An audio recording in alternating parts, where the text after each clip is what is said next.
Fred, and I enjoyed watching everyone else's videos, and it's clear that we're on the same page when it comes to politically advancing health equity and the need to settle for good enough rather than chasing the elusive perfect solution.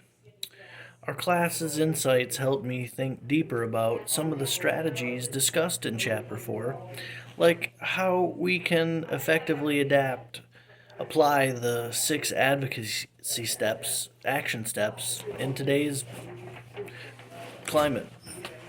One thing I found interesting was the emphasis on defining the problem through storytelling. Data and statistics only tell part of the story, but what really moves people is emotion, told through real human experiences. Some of our classmates shared their personal struggles with access to healthcare, which hits close to home. It reminded me of my own denial of coverage because of a pre existing condition. And we can use a similar storytelling approach nowadays to point out gaps in health equity, like access to in rural areas, right? Another common theme in our response was the importance of building coalitions. And in my post, I talked about the broad coalition that helped push the ACA over the line. And we took this step a step further by pointing out the need to involve even more diverse voices today. I agree with those that mentioned the potential role for tech companies in bridging access to care. It's a great point because digital health tools have become an important part of healthcare, right?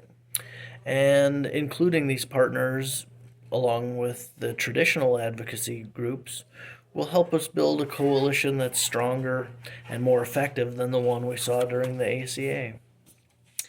Many of us talked about the need for engaging policymakers with tailored messaging, and that's something I totally agree with. I mentioned it in my response that the ACA's success depended on getting moderate Republicans on board, even though it was primarily a Democratic initiative. Some of you expanded on this idea and feel that in today's political environment, it might require a totally different approach. And if we frame health equity as an economic and public health necessity rather than a social justice issue, we might be able to bridge the political divide. I completely agree that making the case for health equity benefits everyone, right? We got to make it the case that it's for everyone, and but it's a social and economic strategy that will help us gain broad support.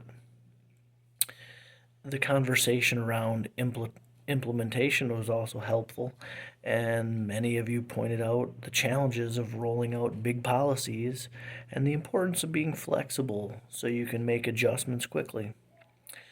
This is the thing about new policies. The tricky part is the beginning. And as we saw with the rollout of the healthcare exchange, it was months before they had the bugs worked out, and it took a long time before what you would consider success.